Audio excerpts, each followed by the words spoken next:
A push to impeach New York Governor Andrew Cuomo is gaining momentum after an independent inquiry said he had harassed multiple women.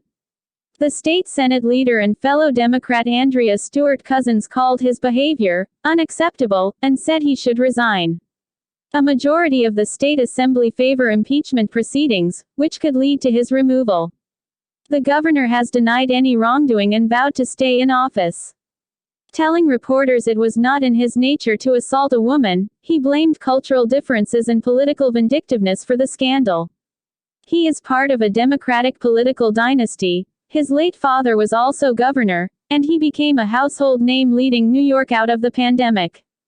In a statement, Mrs. Stewart Cousins said that Mr. Cuomo must quit, for the good of the state. President Joe Biden and House Speaker Nancy Pelosi have also called for his resignation. The Associated Press has reported that at least 86 of 150 members of the Democratic-controlled state assembly are in favor of initiating impeachment proceedings. On Thursday, the chair of the State Assembly Judiciary Committee, Charles Levine, said the committee's investigation is nearing completion and will soon consider articles of impeachment against Mr. Cuomo. The Assembly has called on him and his legal team to submit any evidence in his defense by Friday, August 13.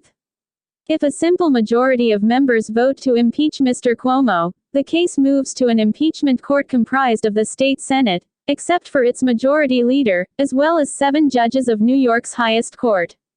A 2/3 vote would be needed to convict. If that happens, Mr. Cuomo would become only the second New York governor to be removed from office, following Governor William Sulzer in 1913. Support for Mr. Cuomo appears to also be slipping among voters. A Marist poll released on Wednesday after the report found that 59% of New Yorkers believe he should resign, which is a significant rise from previous polls. The Attorney General's inquiry found that Mr. Cuomo had harassed 11 women during his time in office. Investigators spent 5 months speaking to nearly 200 people, including staff members and some of those who made complaints against him.